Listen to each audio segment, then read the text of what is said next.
শত ব্যস্ততার মাঝেও প্রতিদিন এই নিয়মগুলো ফলো করে সংসারটাকে নিখুঁত পরিপাটি করে রাখি সবসময়ের জন্য। তো হ্যালো এভরিওয়ান, আমি দীপা। আমার একটা ছোট্ট পরিবারে তোমাদের সকলকে জানাই অনেক স্বাগত, অনেক ভালোবাসা। আজকে হলো সপ্তাহের প্রথম দিন, সোমবার। একটা দিন রেস্ট নেওয়ার পরে সোমবার দিন কিন্তু উঠতে অতটাও ইচ্ছে করে না, মনে হয় যেন শুয়ে থাকি। তাও উঠছি করে প্রায় 6:30 মতন বেজে গেছিলো। উঠে সমস্ত বাসি কাজকর্ম সেরেছি, উঠোনটাও ঝাটফাট দিয়ে এসেছি। তারপরে বাসি জামা কাপড় ছেড়ে সোজা চলে এসেছি রান্নাঘরে। এই যে এখন টিফিন বানাবো, এখন করে তো আর ভাত তরকারি নিয়ে যায় না। আজকে ভাবছি একটু ভেজিটেবল জিরা রাইস বানাবো। খেতে কিন্তু দুর্দান্ত হয়, আর রেসিপিটা তোমাদেরকে শেয়ার করেছি। তোমরাও কিন্তু খুব চটজলদি বাড়িতে বানিয়ে নিতে পারবে। একদিকে চা বসিয়ে দিয়েছি, আর একদিকে ওই জিরা রাইসের জন্য ভাতটাও সিদ্ধ করতে বসিয়ে দিয়েছি। আর এখন দেখো চিকুর পাপাকে চাটা দিয়ে দেব। মোটামুটি আমি কিন্তু সমস্ত সবজি আগের দিনকে আর ধুয়ে কেটে রাখা হয়নি, সকালবেলাতে কিন্তু সমস্তটাই আমি জোগাড় করে নিয়েছিলাম অফ ক্যামেরাতে। চাটা আরেকটু ফুটলে আর কি নিয়ে নেব। তো এদিকে কিন্তু কাপ প্লেট আমি সাজিয়ে নিয়েছি। আর এই দুধ চা কিন্তু দেখবে যত ফুটিয়ে মানে নেওয়া যাবে ততই কিন্তু টেস্ট হয়। আর একটুখানি চা এবং যে চিনির ব্যালেন্সটা ঠিকঠাকভাবে পড়লে না খেতে দুর্দান্ত হয়। আর এটা যেহেতু রেড লেবেল চা, একটা আলাদাই একটা টেস্ট পাওয়া যায়। যদিও আমি অত চা খেতে পছন্দ করি না, তবে যখন একটু ভালো করে বানাই, চিকুর পাপাকে জিজ্ঞাসা করি যে চাটা কেমন হয়েছে, তখন কিন্তু বলে যে হ্যাঁ ভালো হয়েছে। প্রথম তো আমি একদমই দুধ চা বানাতে পারতাম না, অনেকটা লিকার দিয়ে দিতাম, দুধ কম হতো, চিনি কম হতো, এরকম হাজার একটা সমস্যা লেগেই থাকতো। প্রায় সময় মামুনি বলতো যে চিনিটা বেশি হয়ে গেছে বা লিকারটা বেশি হয়ে গেছে। তারপর কিন্তু এখন পুরো পারফেক্ট শিখে গেছি। আরও তো মশলাদার যে চাটা হয় একটু এলাচ দিয়ে, তেজপাতা দিয়ে, সেটাও কিন্তু ভালো শিখে গেছি। আসলে মেন না সমস্ত কিছুর মাপটা জানতে হবে আর ভালো করে ফুটিয়ে নিতে হবে। এই দুটো ব্যালেন্স একসঙ্গে করতে পারলে না একদম পারফেক্ট হয়। তো যাই হোক, আগের দিনের খানিকটা চিকেন না আলাদা করে তুলে রেখেছিলাম, তো সেটাই এখন হালকা করে ফুটিয়ে নিচ্ছি। ওই জিরা রাইসের সঙ্গে কিন্তু একটু চিকেন কষা হলে দারুণ লাগে, তাই না? তো ওদিকে কিন্তু চিকেন কষাটাও ভালো করে একটু গরম করে নিয়েছি। আর এদিকে কিন্তু ভাতটাও হয়েও এসছে। আর সকালে না এই তাড়াহুড়োর মধ্যে তো সেরকম বেশি কিছু খাওয়ার সময় পাই না, তখন ওই 2টো বিস্কুট আর একটু জল খেয়ে নিই, তারপর বেলার দিকে কিছু একটা ভারী খাবার খেয়ে নিই। আর আগে তো ড্রাই ফ্রুট ভিজিয়ে রাখতাম, তবে এখন করে এই সমস্ত ড্রাই ফ্রুট আমার খেতে অত ভাল লাগছে না। আমার কিছু বন্ধু সাজেস্ট করেছিলে যে এই ড্রাই ফ্রুটগুলো তুমি একটু ডাস্ট করে নিয়ে দুধের সঙ্গে মিশিয়ে খেতে পারো। তো ভাবছি ওটাই শর্টকাটে ভালো হবে, ওটাই এবার থেকে ভাবছি করে নেব। তো যাই হোক, এদিকে কিন্তু ভাতের ফ্যানটা ঝেড়ে নিচ্ছি।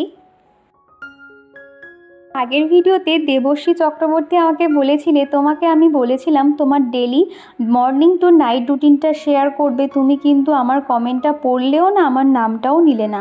কি জানো তো, আমি কিন্তু তোমার কমেন্টটা পেয়েছিলাম গো, রিপ্লাই করিনি শুধুমাত্র এই কারণে, ভেবেছিলাম আমি যে ভিডিওতে শেয়ার করতে পারবো তখনই তোমাকে রিপ্লাই করব। আসলে তোমাকে যদি রিপ্লাই দিয়ে দিই তখন তাহলে সেই কমেন্টটা না শো করে না ওয়াইটি স্টুডিওতে, তখন আমি ভুলে যাই। সেই কারণে আমি রেখে দিয়েছিলাম, তবে তুমি আবারও কমেন্ট করলে আমি আজকালের মধ্যে নিশ্চয়ই শেয়ার করে দেব। আর আফরিন ইসলাম আইডি থেকে এক বন্ধু বলেছ, দিদি এই ঘিটা আমিও ইউজ করি, খুব ভালো। তো থ্যাংক ইউ গো, তুমি এটা জানালে। আসলে এই ঘিটা প্রথমবার আমি ব্যবহার করব, তো জানি না কেমন হবে, তো দেখা যাক ব্যবহার করে। আর তুমি যদিও আগে ভাগে বলে দিলে, শুনে খুব ভালো লাগলো।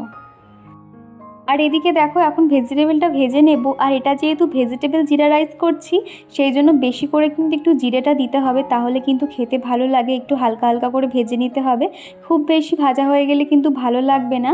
আর এই টোটাল সবজিটা যদি ঘি দিয়ে ভাজা যেত তাহলে তো ভালো হতো, তবে ঘিটা এখন আর ব্যবহার করলাম না, সাদা তেল দিয়েই আর কি করছি। শুধুমাত্র মাঝখানে একটু 2-4 বার মতো একটু বাটার দিয়ে দেবো, তাহলেও কিন্তু খেতে দুর্দান্ত লাগে। আর সঙ্গীতা দিদিভাই বলেছ, আমি তোমার ভিডিও দেখি কিন্তু কমেন্ট করা হয় না, তবে আজকে কমেন্ট করছি। তুমি যে ঘি আর পিনাট বাটারটা নিয়েছো, টমেটো সস দেখালে, এই সমস্ত আমি কিনে খাই না, আমি বাড়িতে নিজে তৈরি করি। নেক্সট ভিডিওতে আমার নামটা নিও। এই যে দিদিভাই তোমার নামটা বলে দিলাম। আর তুমি কিন্তু অবশ্যই শেয়ার করবে যে তুমি এগুলো কিভাবে বানাও, তাহলে ভালো লাগবে। যেহেতু এগুলো সবসময় আমরা বাইরে থেকে কিনে খেয়েছি, এই যে পিনাট বাটারটা বলো কিংবা ঘি, তুমি কিভাবে বানাও অবশ্যই শেয়ার করো। চালটা কিন্তু একটু শক্ত শক্ত মতন রাখতে হবে, তাহলে দেখবে ভাপে এমনি নরম হয়ে যাবে। আর জিরা রাইস বলো, ফ্রাইড রাইস কিংবা বিরিয়ানি, মেন কিন্তু চালটা একটু সরা সরা থাকলেই ভালো লাগে। ভেঙে গেলে কিন্তু না পুরো জাপ মতন হয়ে যায়, খেতে কিন্তু অতটাও ভালো লাগে না। দেখতে পাচ্ছ আমি কিন্তু খুব জোরে জোরে নাড়ছি না, একদম হালকাভাবেই নাড়ছি। উপর থেকে একটু বাটার দিয়ে দেবো, সামান্য চিনি, ব্ল্যাক পেপার দিয়ে দেবো, তাতেই কিন্তু খেতে দুর্দান্ত লাগবে। তোমরা চাইলে এখানে যে কোনো মশলা ব্যবহার করতে পারো, কিন্তু এখানে যেটা আমার মেন মনে হয়েছে বাটারটা আর যে কারি পাতা দিয়েছি তাতে কিন্তু একটা আলাদা ফ্লেভার চলে আসে, আর কিন্তু কিছুই লাগে না। সকালে না তাড়াহুড়োর মধ্যে কিন্তু এই খাবারটা আমি বেশিরভাগ বানিয়ে থাকি। তোমরা দেখো এটা কিন্তু পেটও ভরা থাকে, আর এটা কিন্তু বাচ্চা থেকে বড় সবাই খেতে পছন্দ করে। আমি বেশ খানিকটা মতন বানিয়েছি, খানিকটা লাঞ্চ বক্সে দিয়ে দেবো, আর বাদ বাকিটা থাকবে আমি আর চিকু খেয়ে নেব। আজকে আবার তো সোমবার, আজকে ভাবছি একটু শিব মন্দির যাব। আমার যেহেতু বাড়ির সামনেই শিব মন্দির আছে, সেই জন্য একটু তাড়াহুড়ো করেই না কাজকর্মগুলো সেরে নিচ্ছিলাম, যাতে একটু তাড়াতাড়ি যেতে পারি। ওই মন্দিরে মোটামুটি 9টার সময় ব্রাহ্মণ চলে আসে, 10-15 মিনিটের মধ্যে ঠাকুর পুজো হয়ে যায়। সেই জন্য আমি ঝটপট আর কি রান্নাবান্নাগুলো সেরে, রান্নাঘর পরিষ্কার করে, স্নান টান সেরে আর কি মন্দিরে যাব। আর মিনু ভট্টাচার্য বলেছো, দিদিভাই তুমি কোথায় থাকো? তুমি সুপার শপিং মলে এলে আমাকে বলবে, এখানেই আমার বাড়ি। তো ঠিক আছে মিনু, আমি অবশ্যই নেক্সট বার বলবো। আমি তো সাঁকরাইলেই থাকি, স্টেশনের কাছাকাছি বলতে পারো। তো আমরা বেশিরভাগ আর কি আন্দুল ওখানে যাওয়া হয়, তবে ওখানে যে তোমার বাড়ি জানতাম না।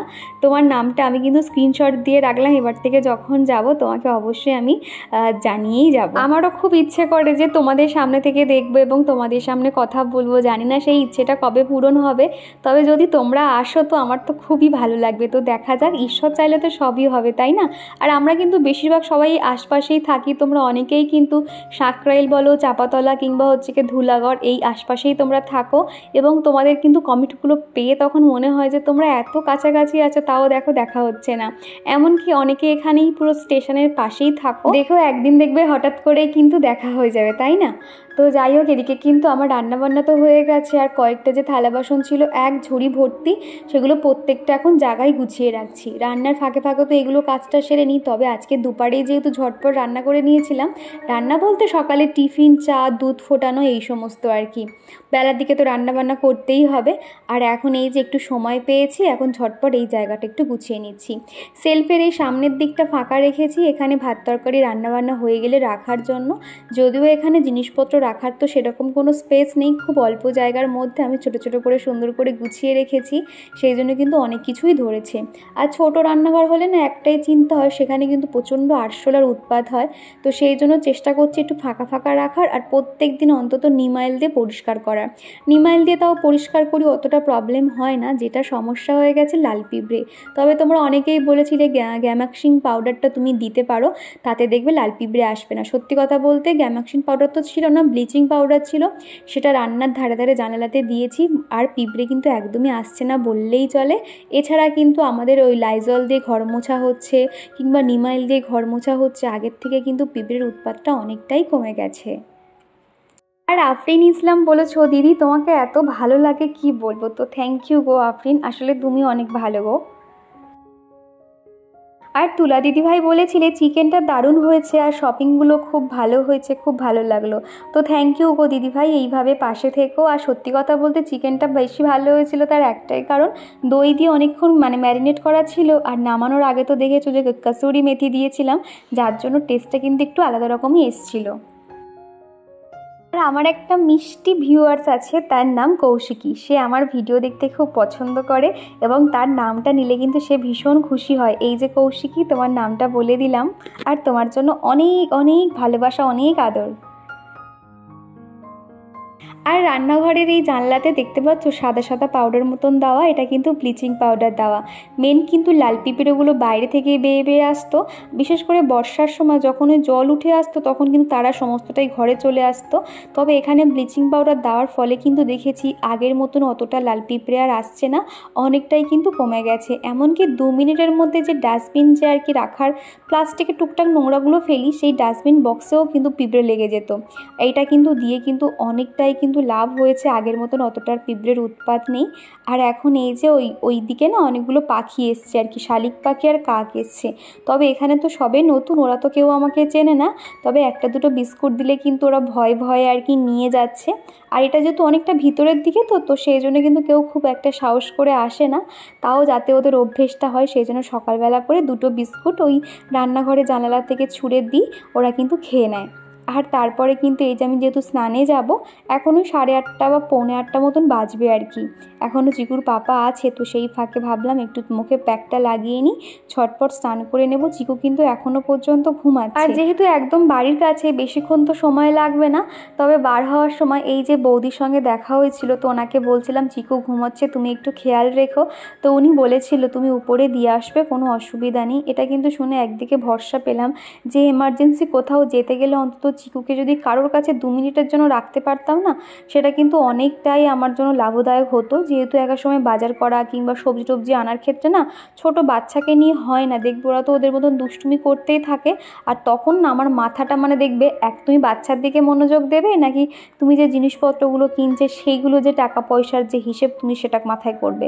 তো সেই জন্য আমি তো বেশি অত চাপ নিতে পারি না, তো ওই জন্য ওকে আর নিয়ে যায় না। বাজার হাট মাছ বাজার সমস্তটাই তো চিকুর পাপা বাইরে থেকে সেরে আনে। তবে ভাবছি এখন করে এমার্জেন্সিতে কিছু কেনার প্রয়োজন পড়লে বাজার করা কিংবা সবজি বাজার সেগুলো সব আমি একাই করব। আর ওকে 2 মিনিট কিংবা আধ ঘন্টার জন্য হলেও আমি বৌদিদের উপরে তাহলে দিয়ে আসবো। আর বাইরে দেখতে পাচ্ছ কত রোদ উঠেছে আজকের বেলার দিকে, ঘড়িতে এখনও 8:30 মতন বাজে। তো এখন এই যে আমি মুখে ফেস প্যাকটা লাগিয়ে নিয়েছি, এবার সোজা চলে যাব স্নানে। স্নান করে বার হতেই কিন্তু ঢাক ঢোলের আওয়াজ পেয়ে সাথে সাথে কিন্তু যা হোক করে রেডি হয়ে চিকুকে নিয়ে এসেছি মন্দিরে। এত সুন্দর করে ঠাকুর পুজোটা হলো, তারপর কিন্তু এই যে বাড়ি চলে এসেছি, বাড়ির রাস্তা। আর চিকু এত রোদ, তাড়াতাড়ি করে ও আগে ঢুকছে আমার থেকে আগে। তো এই যে বন্ধুরা, ঠাকুর পুজো দেওয়া একদম কমপ্লিট, আর বাইরে এত গরম, পুরো ঘেমে স্নান হয়ে গেছি, তাড়াহুড়ো করে গেছি গিয়ে ওখানে এত সুন্দর শিব পুজো হয় না, চিকুর নাম গোত্র বললাম, খুব ভালোভাবে আর কি হয়েছে। কিন্তু সেরকম ভিড়ভাড়টা ছিল না। অ্যাকচুয়াল ওটা মন্দিরটা যারা দেখাশুনো করে, তো ওখানে একটা দিদি আছে, ওই দিদিটার সঙ্গে অনেক দিনের আমাদের আলাপ পরিচয়, তো অনেক দিন বাদে দেখা হলো। তো ওনারা যেই শুনেছে যে আমরা এখানে থাকি একদম মন্দিরের পাশে, তো শুনে তো খুব খুশি হলো। বললে এবার থেকে তুমি তাহলে রোজ দিনে প্রত্যেক সপ্তাহে সোমবার করে আসবে। আসতে প্রসাদ, দিদিরা যেহেতু মন্দিরটা দেখাশুনো করে, তো সেই জন্য কত প্রসাদ আর কি ওখানটা সবসময় নিয়ে আসে। তো আমাদের জন্য কিছু প্রসাদ দিয়েছে, চলো তোমাদেরকে দেখাই। এখানে দেখো 4টে লুচি দিয়েছে, সুজি, কাবলি ছোলার দিয়ে তরকারি, ছানা, বাতাসা, খেজুর, ফল প্রসাদ বলতে এখানে আম, শশা, লেবু অনেক রকমের দিয়েছে। আমি খানিকটা খাবো আর বাদবাকিটা চিকুর পাপার জন্য রেখে দেব। ঠাকুরের প্রসাদ তো অল্প হলেও কিন্তু যথেষ্ট। তো যাই হোক, এদিকে দেখো আমি ঠাকুরকে এখানে প্রসাদ দিয়েছিলাম গুজিয়া, তো সেটা এখন চিকুর ভীষণ ভালো লেগেছে, সে তো ওটা নিয়েই বসে পড়েছে। এসে কিন্তু আমি ঠাকুর ঘরে কিন্তু আগে পুজোটা দিয়ে নিয়েছিলাম, তারপরে আমি প্রসাদটা খেয়েছি। সকাল থেকে যেহেতু না খেয়ে রয়েছি, ভীষণ খিদে পেয়ে গেছিলো, তো সেই জন্য ঘরের ঠাকুরের ভোগ লাগিয়ে তারপর কিন্তু আমিও খেয়ে নিয়েছিলাম। আর তারপরে এই যে টুকটুক করে সে একটু কাজ ছিল, সেগুলো এখন সেরে নিচ্ছি। আর আজকে দুপুরে রান্নাবান্না কিছু একটা সাদামাটা বানিয়ে নেব। আর যা পরিমাণে গরম পড়েছে না, সেরকম কিছুই করতে ইচ্ছে করে না। তবে ওই যে কাজ ফেলে রাখলে কিন্তু কাজ আরও বেড়ে যাবে, সেই জন্য একটুখানি সেরে নেওয়ার চেষ্টা করছি। আমার এই ল্যাপটপ রাখার যে টেবিলটা দেখতে পাচ্ছ, তো সেখানে কোনো এক বন্ধু বলেছিলে এই টেবিলটা কি ডাইনিং টেবিল হিসেবে ব্যবহার করা যাবে। তুমি এটা অবশ্যই ব্যবহার করতে পারবে, কিন্তু উপরে যে কাঠের যে প্লাই দেওয়া আছে না, সেগুলো কিন্তু জল পেলে খারাপ হয়ে যেতে পারে। আর এটা কিন্তু খুব একটা হার্ডি নয় যে তুমি কোনো ভারী জিনিসপত্র রাখবে, সেটা হয়তো থেকে যাবে, কিন্তু ওই বাচ্চারা লাফালাফি করলে না তাহলে ওটা ভেঙে যাওয়ার সম্ভাবনা থাকে। তো সেই জন্য বলবো হালকা ফুলকা হবে, তুমি খাওয়া দাওয়া করো ঠিক আছে, তবে বেশিরভাগ পারফেক্ট হবে তোমার ল্যাপটপ কিংবা কিছু সাজিয়ে রাখার জন্য এই টেবিলটা পারফেক্ট। এটা আমি ফ্লিপকার্ট থেকে নিয়েছিলাম, বেশি দাম নেয়নি, তুমি এটা অনলাইনে দেখতে পারো। আর আমার কোনো একটা ভিডিওতে রাধায় সাও আইডি থেকে এক বন্ধু বলেছিলে বিছানার নিচে যে কাঁথাগুলো পাতা হয় না, সেগুলো খুব আমার সামনের দিকে হড়কে আসে। কি করব বলো তাহলে যেটা একদম ঠিকঠাক থাকবে? প্রথমেই বলি, তুমি বিছানার উপর যখন বা যে কোনো কাঁথা ব্যবহার করো, মিডিল পোর্শনের দিকে একটুখানি বেশি সরিয়ে দেবে, আর সামনের দিকে মানে যে পার্ট থেকে তোমরা বারবার ওঠানামা করো সেই পাড়ের দিকে একদম কম রাখবে, একদম সেমভাবে রাখবে, কিংবা একটু সরিয়ে রাখবে। তাহলে দেখবে ওঠানামা করতে করতে ওই জিনিসটা আর বেশি হড়কে আসবে না, আর এলেও কিন্তু সামান্যভাবে আসবে।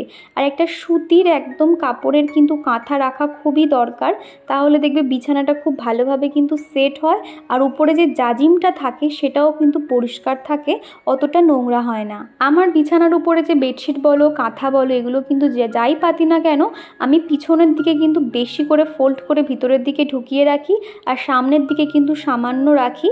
সেগুলো ব্যবহার হতে হতে কিন্তু অলরেডি সামনের দিকে ঝুলে আসে, খুব একটা আমার প্রবলেম হয় না। আর এখন যে ঘরটা ঝাড় দিচ্ছি, এই যে মেন গেটের সামনে যেহেতু গাছ ফাছ লাগানো আছে, এত সুন্দর ঝোড়ো হাওয়া হয় না, সমস্ত ধুলো কিন্তু ঘরের ভিতরে উড়ে যাচ্ছিল, তো সেই জন্য দরজা বন্ধ করে ঝাড় দিয়েছি। এখন দরজাটা লক করে দিয়ে এই বাইরেটুকু ঝাড় দিয়ে দিচ্ছি। তো দেখো এই যে গাছটা দেখতে পাচ্ছ টাইম ফুল গাছটা, এটা এখানে রেখেছে তার কারণে সকাল হতে না প্রথমেই উঠোনটাতে প্রচণ্ড রোদ চলে আসে, আর বৃষ্টির জল পেয়ে এই গাছগুলো এত সতেজ হয়ে গেছে, সারা গাছে পুরো কুঁড়ি ভরে গেছে। আর আজকে ভাবছি আমার কিছু যে ইনডোর প্ল্যান্টগুলো আছে সেগুলো সমস্তটাই আর কি ক্লিন করে ভিতরে আর কি যে বক্স জানালো ওখানে রেখে দেব, কেননা বৃষ্টির কারণে না মাটিগুলো ছিটকে ছিটকে টবের গায়ে পড়ে সেগুলো একদম দেখার অবস্থা নেই। তো যাই হোক, এখন এই যে কম্পিউটার টেবিলটা দেখছো এই জায়গাটা একটু অগোছালো হয়েছিল, সেই জায়গাটা একটু গুছিয়ে নিচ্ছি। এখানেই কিন্তু ল্যাপটপের মানে ব্যবহার করলে সব থেকে সুবিধা, তবে ওই যে বিছানা এত বসার জায়গা হয়েছে সেই জন্য টেবিলে আর কেউ বসে না, চেয়ার টেবিলটা ওইভাবেই থাকে। আর তারপরে কিন্তু চিকুকে স্নান টান ওর করানো হয়ে গেছে, এখন ওকে ভাত খাওয়াবো, মাছের ঝোল, ঝিঙে আলু দিয়ে মাছের ঝোল করেছিলাম সেটা ওকে খাওয়াতে বসেছি। ওদিকে কিন্তু ডাল এবং আলু ভাজা করেছি, সেটা রাতে দিয়ে দেব। আর এখন এই যে শুধুমাত্র মাছের ঝোলটা দিলাম। আর তারপরে দেখো আমারও খাওয়া দাওয়া কমপ্লিট, ভাত টাত খেয়ে এখন এই যে জল খেতে বসেছি। ভাত খাওয়ার সময় কিন্তু বেশি জল খাওয়া কখনোই উচিত নয়, সামান্য না খেলে নয় সেরকমই খাই। তারপর খাওয়া হয়ে গেলে একটা বোতল ধরে জল শেষ করি। এখন করে যেহেতু একটু শরীরের দিকে নজর দিচ্ছি সেই জন্য ধরে ধরে 1 লিটার করে জলের বোতল নিয়ে বসি, সেটা থেকে একটু একটু করে খেতে থাকি। এখন তো বেশি অত জল খেতে পারি না, তবে প্রেগনেন্সি টাইমটাতে শুধুমাত্র বাচ্চা ঠিকঠাক থাকবে, বাচ্চা সুস্থ থাকবে তার কথা ভেবে কিন্তু 5 লিটার জল খেতাম। এখন ভাবলে অবাক লাগে যে তখন কি করে খেতাম। ওই যে বলে না সমস্ত কিছুই কিন্তু অভ্যেস, আমরা চাইলে কিন্তু অসাধ্য সাধন করতে পারি, এবং পারবো না বলে কিন্তু এমন কোনো কাজ নেই, তাই না? আমরা যেটা অভ্যস্ত নিজেদের মধ্যে রাখবো সেই অভ্যেসটা কিন্তু আস্তে আস্তে নিজেদের মধ্যে তৈরি হবে। তো যাই হোক, আর এই যে দেখো আইসক্রিম, আগের দিনকে আইসক্রিম কিনে এনেছিল, আর এখন এই যে ভাত টাত খাওয়ার পরে একটু বেশি করে একটা বাটিতেই নিয়ে নিচ্ছি। আমি আর চিকু এখন বসে বসে আইসক্রিম খাবো। এটা যেহেতু ম্যাঙ্গো ফ্লেভারের ছিল, খেতে কিন্তু দারুণ লাগছিল। তারপর বেশিরভাগ তো চিকু আইসক্রিমটা খেয়ে নিয়েছে, আইসক্রিম চিকুর ভীষণ পছন্দের। আর এখন ওই বিকেল 5টা 5:30 মতন বাজে। এই বাড়ির দিকে পিছনে যে উঠোনটা রয়েছে এখানে বেশ কিছু জামা কাপড় আছে, সেগুলো তুলে নেব। আর উঠোনটাও একটু ধুলো পড়েছে, সকালে যদিও এই জায়গাটা ধুয়ে দিই তবে দেখবে তুমি যতই ধুয়ে দাও না কেন ঝাঁট দিলে সেই জায়গাটা যতটা পরিষ্কার হয় অতটাও কিন্তু হয় না। আর আগের ভিডিওতে অনুর আইডি থেকে এক আপু আমাকে বলেছিলে, আচ্ছা দীপা তোমার ঘরে যে দেওয়ালে রং করা আছে ওটা কি ওয়াল পুট্টি করা? না গো, এটা ওয়াল পুট্টি করা নয়, যেগুলো তেল রং হয় সেগুলো কিন্তু এখানে করা আছে। দেখলে কিন্তু মনে হয় যে পুট্টি করা, তাই না? তো যাই হোক, তুমি জানতে চেয়েছিলে বলে দিলাম। অরুণ ঘোষ আইডি থেকে এক বন্ধু আমাকে কমেন্ট করেছিলে, দীপা তোমার রান্নাঘরে যে তেলের কন্টেনারগুলো থাকে বা যা যা কন্টেনার আছে সেগুলো তোমার চিটচিটে হয়ে যায় না?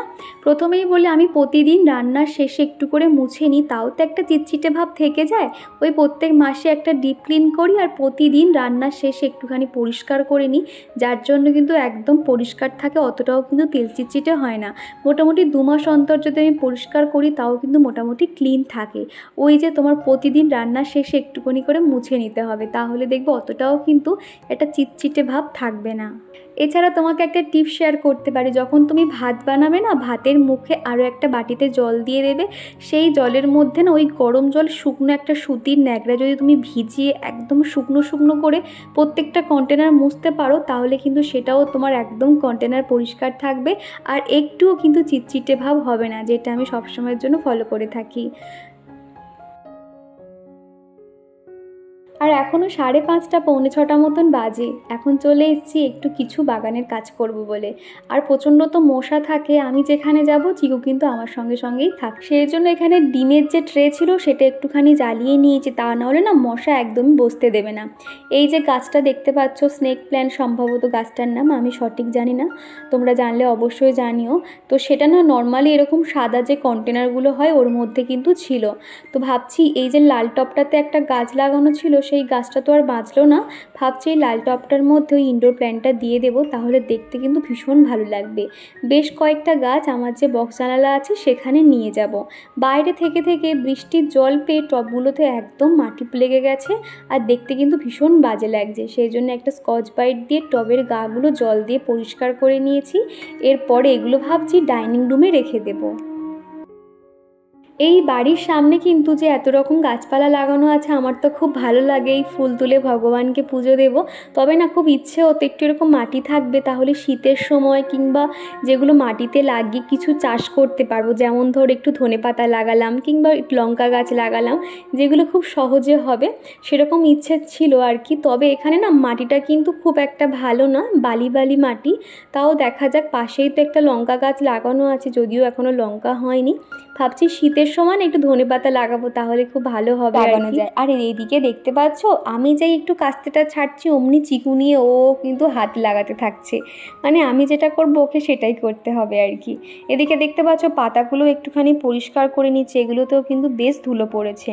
আর এই জায়গাটা ভাবছি একটুখানি ঝাঁট দিয়ে দেবো, তবে আজকে তো আর টাইম হবে না, কর্ম আছে, আর চেয়ার ভর্তি জামা কাপড় আছে, সেগুলোও ভাঁজ করতে হবে। তো সেই জন্য ভাবলাম আজকের এত পর্যন্ত থাক, বাদবাকি অন্য দিন করবো। আর এখানে যেহেতু মাটির কাজ করেছি, সেই জন্য উঠোনটা একটু মাটি মাটি হয়ে গেছে, তো এখানে একটু জল ছড়া দিয়ে উঠোনটাও ঝাঁট দিয়ে দেবো। ইনডোর প্ল্যান্টগুলো রেখেছি আর দেখতে কেমন লাগছে অবশ্যই জানিও। যদিও খুব ছোটোখাটোই সিম্পল কিছু লাগিয়েছি, তাও আমার কাছে তো ভীষণ ভালো লাগছে। এখানে যদি আরও গাছ লাগাতে পারতাম তাহলে দেখতে ভালো লাগতো। আর সত্যি কথা বলতে না, গাছ কিন্তু আমি খুব একটা বাঁচাতে পারি না, হয়তো মাটির কারণে হয়তো, তবে ওই গাছ কিনে এনে সেগুলোকে বাঁচাতে পারবো না, খুবই খারাপ লাগে। পুরো ঘড়িতে বেজে গেছে পুরো 6টা, সবে বাইরের কাজকর্ম সেরে চিকুকে পুরো স্নান করিয়ে দিয়েছি, বডি ওয়াশটা দিয়ে মুখটা একদম ক্লিন করে দিয়েছি, টিপ পরিয়ে দিয়েছি আর চুল বেঁধে দিয়েছি। এখন যেহেতু চুলটা অনেক বড় হয়ে গেছে না, মুখে পড়ে, আর সারা দুপুর তো ঘুমায়নি। এখন ওকে বলেছি একদম বদমাইশি যেন না করে, যেন শুয়ে থাকে, আর শুধু ঘেমে যাচ্ছে। এই যে ফ্রেশ করিয়ে দিয়েছি, এবার চিকু এখন খানিকক্ষণ শুয়ে থাকবে, তারপরে আমি সন্ধে টন্ধে দেবো, দিয়ে ওকে একটু বই নিয়ে বসাবো। কি খাবে বলো? চিকেন। দেখ সারাক্ষণ শুধু চিকেন। কি খাবে বলো? ম্যাগি নাকি দুধ? আরে ওগুলো এখন রেখে দাও, এখন নয়, রেখে দাও, আমি সন্ধেটা দিয়ে দিই, তুমি একটু রেস্ট নাও,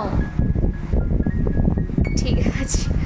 মানে ওইগুলো যে মান্ত্রী পাচারগুলো যে গুছিয়ে রাখবো, কেননা ওগুলো সব প্রত্যেকটা ঢালতে হবে, আমার আর শরীর দিচ্ছে না আজকে। আর সকাল থেকে সেই 6টা থেকে আর কি কাজকর্ম চলতেই আছে। তো যাই হোক, চলো ঝটপট সন্ধেটা দিয়ে নিই, তারপর তোমাদের সঙ্গে দেখা করছি। এই যে বন্ধুরা, ঘড়িতে এখন ওই 8:30 মতন বেজে গেছে, চিকুর পাপা চলে এসছে, আর ফেরার পথে বেশ কিছু সবজি আনতে বলেছিলাম। তো দেখো অনেক রকমের সবজি নিয়ে চলে এসছে, মোটামুটি 3 থেকে 4 দিন খুব ভালোভাবে হয়ে যাবে। আর এখানে দেখো রয়েছে তোমার ঝিঙে, আর এটা হচ্ছে কি চিচিঙ্গে।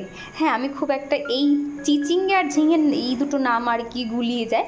এদিকে আছে তোমার ঢেঁড়স, টমেটো, শসা, এটা হচ্ছে কি সেই কাঁকরোল বলে মনে হয়, আর এই যে কাঁচা লঙ্কা, গাটি কচু, পটল, আর এই বেগুনগুলো দেখো, এগুলো না এই রকমই থাকবে, সর্ষে পোস্ত দিয়ে ঝাল করতে হবে, দারুণ খেতে লাগে।